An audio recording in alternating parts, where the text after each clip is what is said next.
حامل القرآن.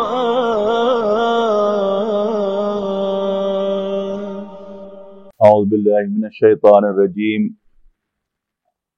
بسم اللہ الرحمن الرحیم. وَلَقَدْ جَاءَتْ رُسُلُنَا إِبْرَاهِيمَ بِالْبُشْرَى قَالُوا سَلَامًا قَالَ سَلَامٌ فَمَا لَبِثَ أَنْ جَاءَ بِعِجْلٍ حَنِيذٍ. حضرت نوح، حضرت ہود اور حضرت صالح علیہ السلام کے تذکرے کے بعد اب اصلاً حضرت لوط علیہ السلام کا تذکرہ ہے. لیکن وہ پیغمبر اللہ کے یعنی رسول فرشتے کے معنوں میں حضرت لوط کی طرف جانے سے پہلے حضرت ابراہیم علیہ السلام کی طرف آئے. لہذا پہلے حضرت ابراہیم علیہ السلام کے مہمانوں کا ذکر ہے اور پھر حضرت لوط علیہ السلام کے ساتھ قوموں کا جو معاملہ ہوا وہ اس کا ذکر ہے. پیغمبروں کی اس ترتیب کے اعتبار سے ذرا اپنے آپ کو اپ ٹو ڈیٹ کر لیں. نوح، حضرت ہود اور حضرت صالح، یہ تینوں پیغمبر حضرت ابراہیم علیہ السلام سے پہلے کے ہیں اور ان تینوں کی دعوت ایگزیکٹلی سیم ہے. اس کے وہی چار نکات ہیں. کیا میرے قوم اللہ کی بندگی کرو، اللہ تعالیٰ کے سوا کوئی تمہاری عبادت کے لائق نہیں ہے، میں تمہاری طرف بھیجا ہوا اللہ کا ایک رسول ہوں، بس اللہ سے ڈرو اور میرا کہنا مانو. میں تم سے کوئی اجرت طلب نہیں کرتا، میں جو سروس تمہاری کر رہا ہوں، تمہیں راستہ دکھا رہا ہوں، تمہیں گائیڈ کر رہا ہوں، اس کی کمپنسیشن مجھے رب العالمین کی طرف سے ملے گی. میں تم سے کسی چیز کا سوال نہیں کرتا. یہی دعوت حضرت نوح کی، یہی حضرت ہود کی، یہی حضرت صالح کی. حضرت لوط علیہ السلام سے اصل میں نہی عن المنکر کا آغاز ہوا ہے. ایک ہوتا ہے برائی کے خلاف واز کہنا، یہ اور ہوتا ہے، اور ایک ہوتا ہے برائی کو پن پوائنٹ کر کے کہ یہ تم برائی کر رہے ہو، باز آ جاؤ اس سے. ان دونوں میں بڑا فرق ہے. آپ پاک بازی کا واز کہیں گے اور لوگوں کو بے حیائی سے روکیں گے واز کے انداز میں، جنرلائز طریقے سے، تو لوگوں کی آنکھوں میں آنسو چھلکیں گے، لوگ آپ کے ہاتھ چومیں گے، ٹھٹ کے ٹھٹ ہوں گے آپ کا واز سننے کے لیے. لیکن اگر آپ نہی عن المنکر کریں گے، یعنی ایکسپریس ٹرمز میں ایکسپلسٹلی روکیں گے کہ یہ برائی ہے، اس کو چھوڑ دو، تو پھر آپ کو ٹالریٹ نہیں کیا جائے گا. کیونکہ حضرت لوط علیہ السلام نے صرف پاک بازی کا واز نہیں کہا، بلکہ واضح طور پر ان کا یہ جو تم حرکت کر رہے ہو اس سے باز آ جاؤ، اللہ کے عذاب کو دعوت نہ دو. لہذا یہاں سے نہی عن المنکر کا آغاز ہوا. اور انشاءاللہ اگلی نشست میں ہم پڑھیں گے حضرت شعیب علیہ السلام کا تذکرہ. انہوں نے بھی صرف سچائی اور دیانتداری کا واز نہیں کہا، واضح طور پر انہوں نے روکا یہ جو تم ناپ تول میں کمی کرتے ہو اس سے باز آ جاؤ. لہذا وہاں ان کی بھی بات جو ہے وہ ٹالریٹ نہیں کی گئی. حضرت لوط علیہ السلام کی دعوت کا تذکرہ ہم سورۃ اعراف میں پڑھ آئے ہیں اور آگے جا کر پھر سورۃ شعراء کے اندر بھی اسی طرح ایک ایک دو دو رکوع آئیں گے سب کے. یہاں پر حضرت لوط علیہ السلام کی دعوت کی تفصیل نہیں ہے، یعنی براہ راست ان کی قوم پر جو عذاب آیا اور وہ فرشتے جو اس قوم پر عذاب بھیجنے کے لیے تشریف لائے تھے ان کا تذکرہ ہے. اور وہ جو ڈراپ سین ہے ان کا کہ وہ لوگ اتنے بفرے ہوئے تھے اور اپنی برائی میں اتنے آگے بڑھ چکے تھے کہ اللہ تعالیٰ نے بھی پھر ان کا خوب امتحان لیا اور ان کو رسی دراز کی، ڈھیل دی انہیں. اور وہ فرشتے جو عذاب لے کر آئے تھے اس قوم کو اپ سائڈ ڈاؤن کرنے والے تھے، ان کو ٹین ایج خوبصورت لڑکوں کی شکل میں بستی میں داخل کیا. اور جو ہی یعنی جنگل کی آگ کی طرح یہ خبر پھیلی کہ آج کچھ ٹین ایجرز لوط کے گھر مہمان آئے ہیں، تو پھر وہاں وہ ہنگامہ شروع ہوا اور انہوں نے ثابت کیا کہ وہ واقعی اللہ تعالیٰ کے عذاب کے مستحق ہیں. آغاز ہوا حضرت ابراہیم علیہ السلام کی طرف ان مہمانوں کی تشریف آوری کا. اعوذ باللہ من الشیطان الرجیم. وَلَقَدْ جَاءَتْ رُسُلُنَا إِبْرَاهِيمَ بِالْبُشْرَى. اور ہمارے فرشتے ابراہیم کے پاس خوشخبری لے کر آئے. قالوا سلاما، تو انہوں نے حاضر ہو کر سلام پیش کیا، السلام علیکم. قال سلام، حضرت ابراہیم نے بھی جواب میں سلام پیش کیا، وعلیکم السلام کہا. فما لبث ان جاء بعجل حنیذ،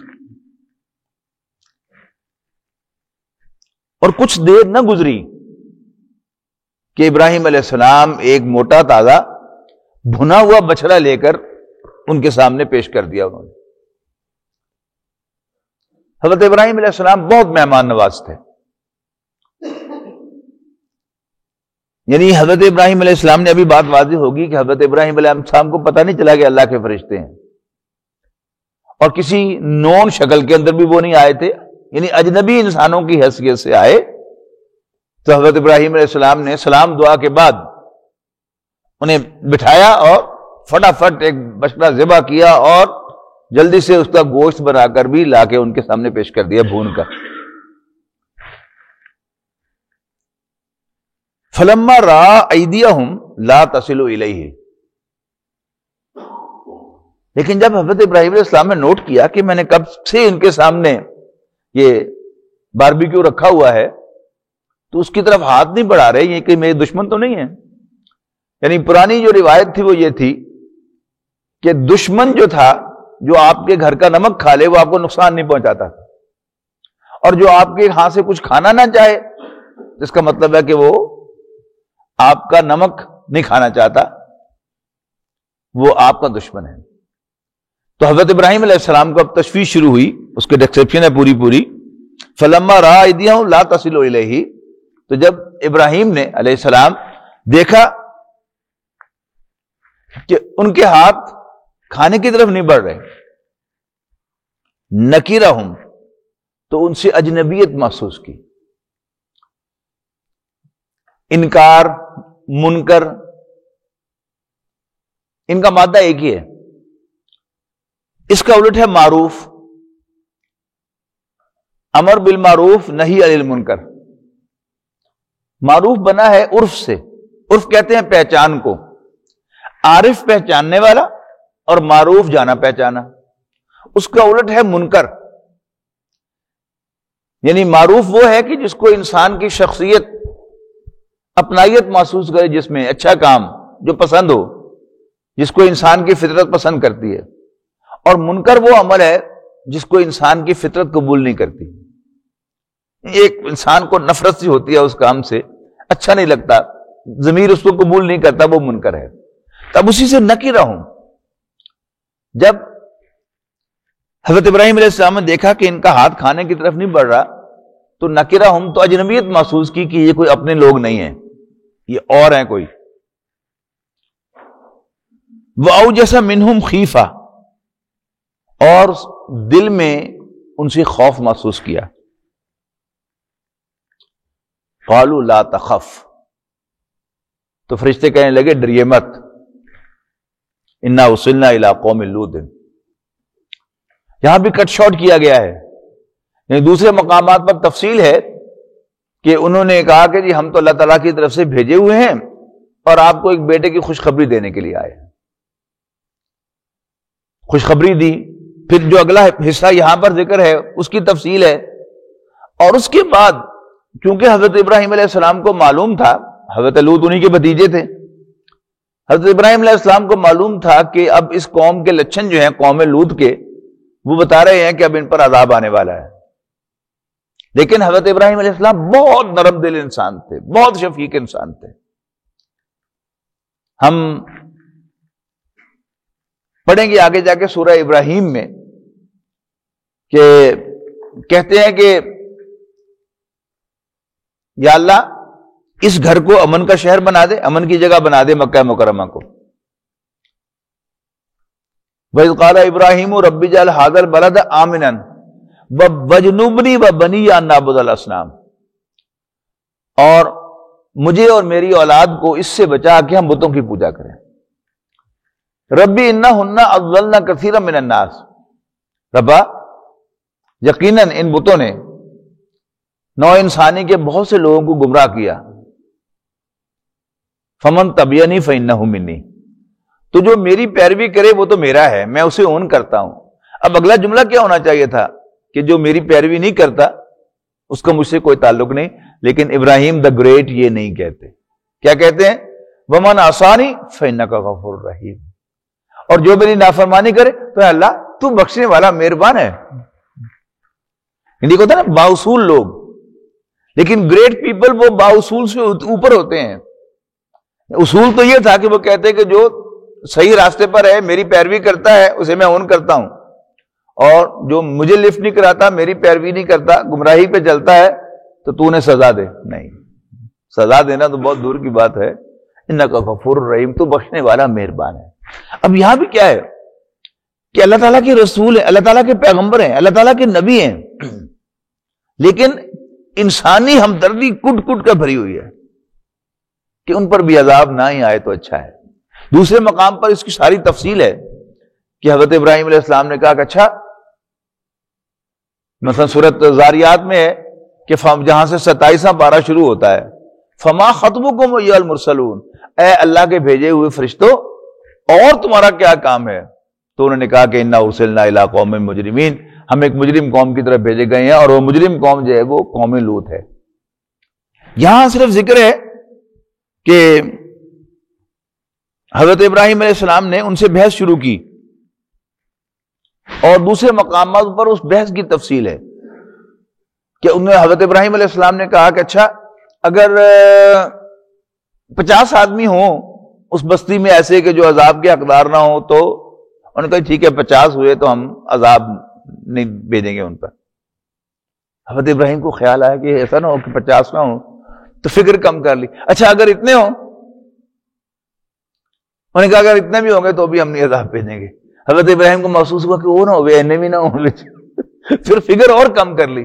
آخر فرشتوں نے کہا کہ چھوڑیے آپ اس بات کو، اب اللہ تعالیٰ کی طرف سے یہ فیصلہ ہو چکا ہے، and it has to be executed. یہ ہے حضرت ابراہیم علیہ السلام۔ تو حضرت ابراہیم علیہ السلام کی شخصیت کا جو انسانی ہمدردی کا معاملہ ہے، یعنی اس کو اپنے ذہن میں رکھیں، لیکن انسانی ہمدردی اپنی جگہ پر ہے، اللہ تعالیٰ کا حکم اپنی جگہ پر ہے۔ یعنی جو قوم لوط کے مجرموں کے لیے ہمدردی رکھتے ہیں، لیکن جب اپنے بیٹے پر کے گلے پر چھری چلانے کا حکم آ گیا تو پھر اللہ تعالیٰ سے کوئی رحم کی اپیل نہیں کی انہوں نے۔ حکم ہے، باقی رحم، ہمدردیاں، فیورز وہ اپنی جگہ پر ہیں۔ تو قالوا لا تخف، ڈریے مت، انا ارسلنا الی قوم مجرمین، الی قوم لوط، ہم قوم لوط کی طرف بھیجے گئے ہیں۔ وامرأتہ قائمۃ، اور ان کی گھر والی، ان کی بیوی جو پاس ہی کھڑی تھی، فضحکت، تو وہ ہنس پڑی۔ فبشرناہا باسحاق، تو ہم نے انہیں اسحاق کی خوشخبری دے دی۔ یعنی حضرت سارہ سلام علیہا وہ ہنسی تو اس بات پر کہ میرے شوہر نے پہچانا نہیں کہ یہ فرشتے ہیں، اور ان کے لیے بچڑا ذبح کر کے لے گیا ہے، اور اب ان کو پتا چلا ہے کہ یہ فرشتے ہیں، اس پر وہ ہنس پڑی۔ اب جب ہنسی تو فرشتوں نے ان کو سلام پیش کیا اور انہیں خوشخبری دی بیٹے کی۔ فبشرناہا باسحاق، تو ہم نے انہیں خوشخبری دے دی اسحاق کی۔ ومن وراء اسحاق یعقوب، اور اسحاق کے پیچھے پیچھے یعقوب کی خوشخبری دے دی کہ آپ کے ہاں بیٹا پیدا ہوگا، اور اس کے ہاں بھی پھر ایک بڑا عظیم بیٹا پیدا ہوگا، یعقوب۔ یعنی بیک وقت دو خوشخبریاں، بیٹے کی بھی اور پوتے کی بھی۔ قالت، حضرت سارہ فرمانے لگی، یا ویلتا، ارے کیا کہہ رہے اَلِدُ وَأَنَا عَجُوزٌ، کیا میں جنوں گی جبکہ میں بوڑھی ہو چکی ہوں؟ وَهَذَا بَالِي شَيْخًا، اور یہ میرا خامند بھی بڈھا پھوس ہے۔ إِنَّ هَذَا لَشَيْءٌ عَجِيبٌ، یقیناً یہ تو بڑی عجیب بات ہوگی، اگر میرے ہاں بیٹا پیدا ہو گیا تو یہ بڑی عجیب بات ہوگی۔ قالوا، فرشتے کہنے لگے، اتعجبین من امر اللہ رحمت اللہ وبرکاتہ علیکم، فرشتے کہنے لگے اللہ کی رحمت اور برکتیں ہوں آپ پر، اہل البیت، اے نبی کے گھر والوں۔ اب یہاں دیکھیے گا حضرت ابراہیم کا اہل بیت کس کو کہا گیا ہے؟ ان کی اہلیہ کو۔ اور محاورہ بھی ایسے ہی ہے، جب میں اور آپ کہیں گے کہ میرے گھر والوں کی یہ بات ہے، اس سے مراد ہماری بیویاں ہوتی ہیں اولاً، اور بیویوں کے بعد جو ہے وہ سیکنڈریلی اولاد ہوتی ہے، لیکن جب کہا جائے میری گھر والی، اس سے مراد بیوی ہی ہوا کرتی ہے۔ اور قرآن مجید میں بھی 22ویں پارے کے شروع میں یہ اہل بیت جو ہے وہ حضور صلی اللہ علیہ وسلم کی ازواج کو کہا گیا ہے، یعنی وہ مضمون سارا شروع ہوتا ہے یا نساء النبی سے، اے نبی کی بیویوں، اور انہی کو کہا گیا ہے کہ اللہ تعالیٰ تمہیں ایسے پاک کر دینا چاہتا ہے جیسے پاک کرنے کا حق ہے اے نبی کے گھر والوں۔ لیکن ظلم یہ کیا گیا کہ اس ٹائٹل میں سے حضور کی ازواج کو نکال دیا گیا، اور حضور کی بیٹیاں بھی نہیں، صرف ایک بیٹی کو شامل کر لیا گیا، اور ایک داماد کو، باقی سب دامادوں کو نکال دیا گیا، ایک داماد کو شامل کیا گیا اور 2 نواسوں کو شامل کیا گیا۔ یہ ظلم ہے۔ باقی سیکنڈریلی گھر والوں میں بال بچے آ جاتے ہیں، لیکن اصل خطاب اس مقام پر بھی تعین کے ساتھ حضرت ابراہیم علیہ السلام کی اہلیہ کو اہل بیت کہا گیا ہے، اور سورۃ الاحزاب میں بھی نبی اکرم صلی اللہ علیہ وسلم کے اہل بیت حضور صلی اللہ علیہ وسلم کی ازواج کو کہا گیا ہے۔ تو یہاں بھی فرمایا اتعجبین من امر اللہ رحمت اللہ وبرکاتہ اہل البیت، اے نبی کے گھر والوں، آپ پر اللہ تعالیٰ کی رحمت اور اس کی برکتیں ہوں۔ کیا آپ کو اللہ کے حکم پر تعجب ہے؟ اللہ کے کام پر تعجب ہے؟ انہو حمید مجید، یقیناً وہ حمد کے لائق بھی ہے اور گلوریس بھی ہے، بہت بزرگی والا ہے، بہت بلند و برتر ہے۔ فلما ذهب عن ابراہیم الرو، اور جب ابراہیم سے علیہ السلام خوف جاتا رہا، وجاءته البشرا، اور انہیں خوشخبری مل گئی، یجادلنا فی قوم لوط، تو وہ ہم سے یعنی ہمارے فرشتوں سے قوم لوط کے لیے جنح کرنے لگے، بحث کرنے لگے، پلیڈ کرنے لگے ان کو۔ ان ابراہیم لحلیم اواہ منیب، یقیناً ابراہیم بڑے تحمل والے، ٹالریٹ کرنے والے، بہت ہی نرم دل اور بہت ہی اللہ تعالیٰ کے جناب میں توبہ کرنے والے، رجوع کرنے والے تھے۔ اب فائنلی یعنی ساری اس بحث کے بعد جس کا میں نے اشارہ آپ کو کیا ہے، فائنلی فرشتوں نے کہا کہ یا ابراہیم اعرض عن ھذا، ابراہیم چھوڑیے اس بات کو، چھوڑیے اس بحث کو، انہو قد جاء امر ربک، آپ کے رب کا حکم آ چکا، آرڈرز ایشو ہو چکے، انہم آتیہم عذاب غیر مردود، اب قوم لوط پر نہ ٹلنے والا عذاب آ کر رہے گا۔ رد کرنا ہوتا نا، رد یرد، رد کرنا، اور مردود رد کیا گیا، یعنی ایسا عذاب ان پر آ کے رہے گا جسے رد نہیں کیا جا سکے گا، جسے ایورٹ نہیں کیا جا سکے گا، وہ آ کر ہی رہے گا۔ اب اگلا سین آ گیا کہ وہ فرشتے حضرت ابراہیم علیہ السلام کے گھر سے ہو کر اب قوم لوط میں داخل ہو گئے، اس بستی میں جس میں وہ آباد تھی قوم، اور حضرت لوط علیہ السلام بھی اس میں قیام پذیر تھے۔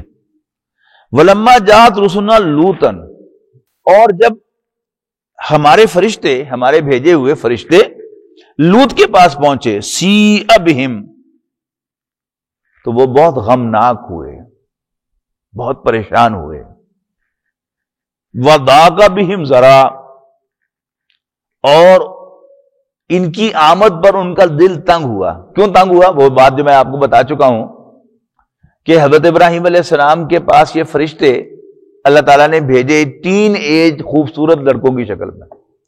اب جنگل کی آگ کی طرح یہ خبر پورے گاؤں میں پھیل گئی کہ بڑے خوبصورت لڑکے جو ہیں وہ لوط کے ہاں آئے،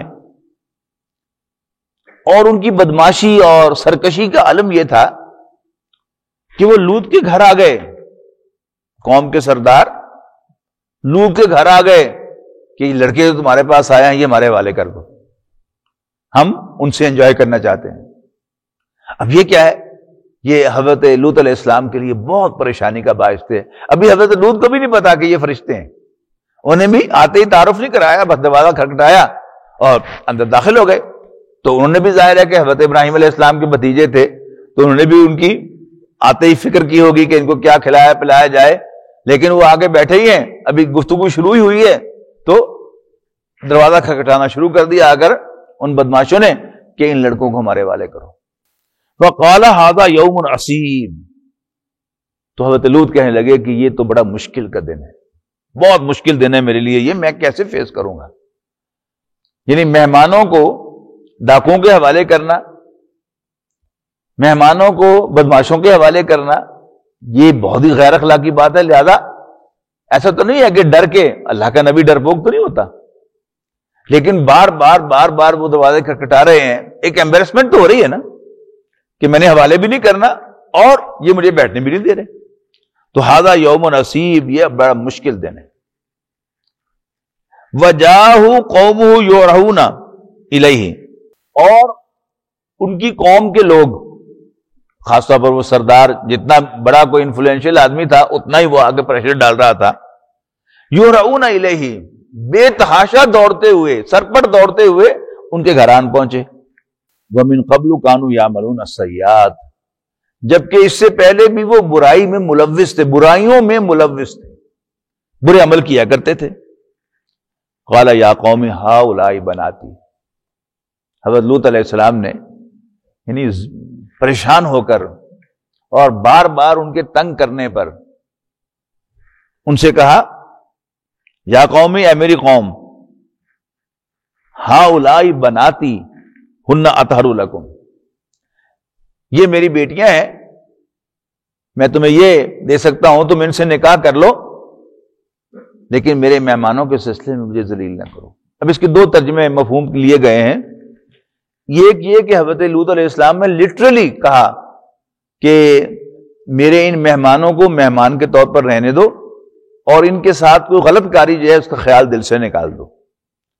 تمہیں سیکسی کرنا ہے تو میں اپنی بیٹیاں تم سے نکاح دیتا ہوں، ان سے شادی کر لو، اور پھر اللہ تعالیٰ نے جو جائز راستہ تمہارے سیکس کے لیے کھولا ہے اس پر چلو.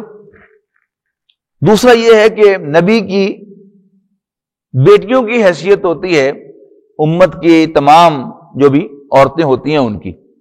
جیسے ہم نبی اکرم صلی اللہ علیہ وسلم کی ازواج کو امہات المومنین کہتے ہیں کہ وہ ہماری مائیں ہیں، تو ہم مردوں کی بھی مائیں ہیں اور ہماری عورتوں کی بھی مائیں ہیں، تو وہ سب کی سب پھر کیا ہوئی؟ نبی کی بیٹیاں ہوئیں. تو بعض لوگوں کا خیال یہ ہے، بعض مفسرین کا، کہ اس سے مراد قوم کی بیٹیاں ہیں، ان کی اپنی بیٹیاں نہیں ہیں. لیکن ایک چیز جو بہت obvious ہو کر سامنے آ رہی ہے کہ شادیاں ایسے نہیں ہوتی، رشتے ایسے نہیں ہوتے. لیکن ایک پیغمبر کو یعنی زج کر کے اس سے یہ چیز جو ہے کہلوائی جا رہی ہے کہ میں اپنی بیٹیاں تم سے نکاح سکتا ہوں، لیکن میرے مہمانوں کے سلسلے میں مجھے رسوا نہ کرو. ہؤلاء بناتی ہن اطہر لکم فاتقوا اللہ ولا تخزونی فی ضیفی، تو اللہ سے ڈرو اور میرے مہمانوں کے سلسلے میں مجھے رسوا نہ کرو. الیس منکم رجل رشید، یعنی اس کو اگر میں پنجابی میں ترجمہ کروں تو ترچ کوئی بندے پتر نہیں. رشد کہتے ہیں نا ہدایت کو، رجل رشید ہدایت یافتہ آدمی، راہ راست پر چلنے والا. لیکن جس طرح کی سچویشن ہے اس میں شائستہ الفاظ جو ہیں وہ نہیں سوٹ کرتے. اس میں بامحاورہ اگر ترجمہ کریں گے تو یہ کہ تم میں کوئی انسان نہیں ہے، ترجمہ کوئی بندے پتر نہیں. قالو، اب ان کی سرکشی کا عالم دیکھیے. قالو لقد علمت ما لنا فی بناتک من حق، لفظی ترجمہ ہوگا، کہنے لگے کہ لوط تمہیں خوب معلوم ہے کہ ہم نے تمہاری بیٹیوں پر ہمارا کوئی حق نہیں ہے، لفظی ترجمہ ہے. لیکن یہاں مفہوم کیا ہے؟ لوط ادھر ادھر نہ مار، تینوں پتا ہے کہ اسی تیری تھی ہیں جو کچھ نہیں لینا. ہمارا مقصد تمہیں معلوم ہے کہ ہم عورتوں کے ساتھ سیکس کو نہیں انجوائے کرتے، ہم تو لڑکوں کے ساتھ سیکس کو انجوائے کرتے ہیں، جو ہمارا مطالبہ ہے اسے پورا کرو، ادھر ادھر نہ مارو۔ وَإِنَّكَ لَتَعْلَمُ مَا نُرِيدُ، اور تمہیں خوب معلوم ہے کہ ہم کیا چاہتے ہیں۔ قَالَ لَوْ أَنَّ لِي بِكُمْ قُوَّةً، حضرت لوط علیہ السلام نے فرمایا کہ اگر میرے کاش کہ میرے پاس کوئی طاقت ہوتی تمہارا مقابلہ کرنے کی، او آوی الی رکن شدید، یا میں کسی مضبوط قلعے میں پناہ حاصل کر لیتا۔ قالو، وہ کہنے لگے یا لوط، اب یہ کون ہے؟ فرشتے بولے، یعنی وہ جو ٹین ایج لڑکوں کی شکل میں مہمان آئے تھے، اب وہ بول پڑے کہ یا لوط انا رسول ربک، لوط ہم تو آپ کے رب کی طرف سے بھیجے ہوئے ہیں، ہم ٹین ایج لڑکے نہیں ہیں، ٹین ایج لڑکوں کی شکل میں آئے ہیں، لیکن ہم ہیں تیرے رب کے بھیجے ہوئے پیغامبر، تیرے رب کے بھیجے ہوئے فرشتے۔ فکر نہ کرو، لن یصلوا الیک، یہ تم تک نہیں پہنچ سکیں گے، یعنی وہ جو دروازہ توڑ رہے تھے، اب اگلا کیا ہوتا ہے کہ وہ زبردستی گھر میں گھس کر ان مہمانوں کو اچک کر لے جائیں۔ فکر نہ کرو، یہ تم تک نہیں آ سکیں گے۔ فَأَسْرِ بِأَهْلِكَ بِقِطْعٍ مِّنَ اللَّيْلِ، پس تو راتوں رات اپنے گھر والوں کو لے کر نکل جاؤ۔ فَأَسْرِ بِأَهْلِكَ بِقِطْعٍ مِّنَ اللَّيْلِ، تم رات کے ایک حصے میں اپنے گھر والوں کو لے کر نکل جاؤ۔ وَلَا يَلْتَفِتْ مِنْكُمْ أَحَدٌ إِلَّا امْرَأَتَكَ، اور تم میں سے کوئی پیچھے مڑ کر نہ دیکھے، إِلَّا امْرَأَتَكَ، سوائے تمہاری بیوی کے۔ یہ جو إِلَّا امْرَأَتَكَ ہے، یہ پچھلے حصے کے ساتھ ہے کہ فَأَسْرِ بِأَهْلِكَ بِقِطْعٍ مِّنَ اللَّيْلِ إِلَّا امْرَأَتَكَ، کہ تم رات کے ایک حصے میں اپنے گھر والوں کو سوائے اپنی بیوی کے لے کر نکل جاؤ، اور تم میں سے کوئی مڑ کر پیچھے نہ دیکھے۔ إِنَّهُ مُصِيبُهَا مَا أَصَابَهُمْ، یقیناً اس پر وہ مصیبت پڑنے والی ہے، اس پر وہ عذاب کا شکار ہونے والی ہے جو عذاب ان پر پڑنے والا ہے، قوم پر۔ إِنَّ مَوْعِدَهُمُ الصُّبْحُ، اور ان کے وعدے کا وقت صبح کا وقت ہے۔ أَلَيْسَ الصُّبْحُ بِقَرِيبٍ، تو کیا صبح قریب ہی نہیں ہے؟ یعنی صبح سویرے ان پر وہ عذاب آنا تھا، اور حضرت لوط علیہ السلام سے کہا گیا کہ آپ اپنے گھر والوں کو لے کر نکل جائیں اس بستی میں سے، اور آپ ان سب سے پیچھے رہیے۔ دوسرے مقام پر وضاحت ہے، اور کوئی مڑ کر پیچھے نہ دیکھے، یعنی عذاب اتنا سویر تھا کہ اس کو دیکھنے کی کوئی شخص جو ہمت نہیں کر سکتا تھا۔ جیسے پتہ نہیں وہ روایت درست ہے کہ نہیں، کہ ہیروشیما اور ناکاساکی پر جو بم گرائے گئے تھے، تو پائلٹس کو انسٹرکشن یہ تھی کہ یہ بم گرانے کے بعد تم نے مڑ کے پیچھے نہیں دیکھنا، بھاگ کے وہاں سے نکل آنا ہے۔ اس لیے کہ اندیشہ اس بات کا تھا کہ وہ پائلٹ جو ہے وہ بھی اپنے حواس کھو بیٹھے کہ جو تباہی جو ہے وہ وہاں پر آئی، یہاں بھی کیا تھا، اسی طرح کی تباہی یہاں بھی آنے والی تھی، کہ فرشتے نے اس بستی کو یوں اوپر اٹھایا اور اوپر جا کر اس کو پٹک دیا۔ اب یہ دیکھنا آسان کام تو نہیں ہے، تو یہاں فرمایا کہ آپ اپنے گھر والوں کو سوائے اپنی بیوی کے لے کر نکل جائیں، اور کوئی مڑ کے پیچھے نہ دیکھے۔ إِنَّ مَوْعِدَهُمُ الصُّبْحُ، ان کے وعدے کا وقت صبح کا وقت ہے۔ أَلَيْسَ الصُّبْحُ بِقَرِيبٍ، تو کیا صبح قریب ہی نہیں ہے؟ فَلَمَّا جَاءَ أَمْرُنَا جَعَلْنَا عَالِيَهَا سَافِلًا، اور پھر جب ہمارا حکم آیا، یعنی وہ جو عذاب کا حکم تھا وہ ایگزیکیوٹ ہوا، جَعَلْنَا عَالِيَهَا سَافِلًا، تو ہم نے اس بستی کے اوپر والے کو اس کا نیچے والا بنا دیا، یعنی تلپٹ کر دیا، اپ سائڈ ڈاؤن کر دیا اس کو۔ وَأَمْطَرْنَا عَلَيْهِمْ حِجَارَةً مِّن سِجِّيلٍ، اور ہم نے ان پر پتھر کی تہ بتہ کنکریاں بسائیں. یعنی یہاں منضود جو ہے یہ کلسٹرز کے معنوں میں ہے کہ آج کل ہمارا جو بندوق ہے کوئی ایک فائر کرے گا، پھر تھوڑے بعد دوبارہ کر کے پھر دوسرا کرے گا، پھر تیسرا کرے گا. لیکن یہ جو دوسرے ویپنز ہیں کلیشنکوف وغیرہ، یہ کیا ہے؟ ان میں ایک ہی دفعہ آپ ٹریگر دبائیں گے تو 30 فائر جو ہے وہ 40 فائر جو ہے وہ ایک دم پے بپے ہو جائیں گے. تو یہ اسی طرح کی کوئی چیز تھی کہ ان پر ہم نے تہ بتہ پتھر برسائے. اور ساتھ ہی کیا فرمایا؟ مسومۃ عند ربک، جو نشان زدہ تھے آپ کے رب کی طرف سے.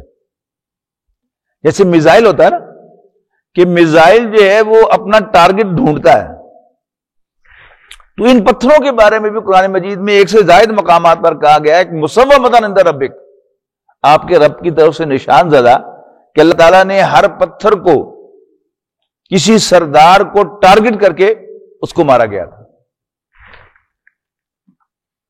وما ہی من الظالمین ببعید، اور یہ بستی ان ظالموں سے کچھ بھی دور نہیں ہے.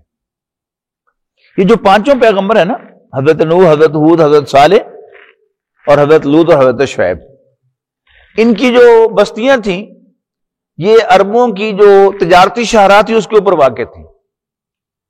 جیسے ہماری جی ٹی روڈ پر ہڑپا اور ٹیکسلا واقع ہیں.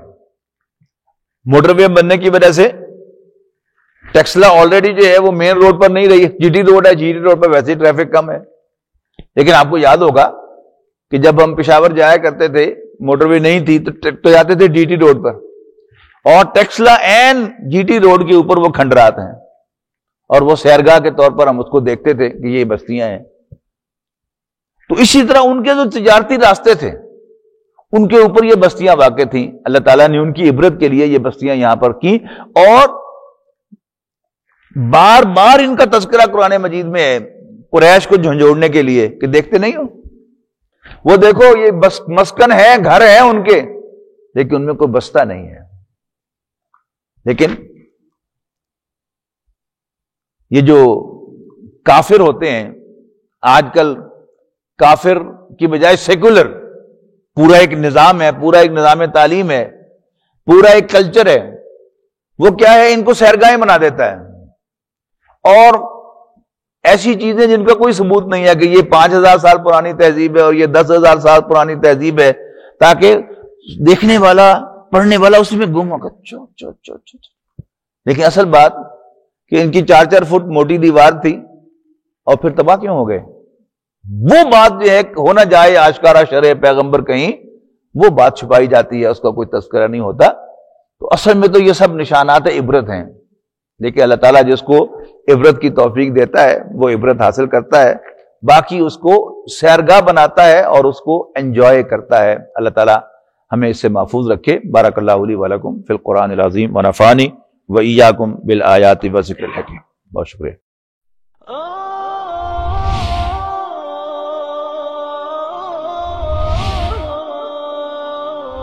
يا حامل القرآن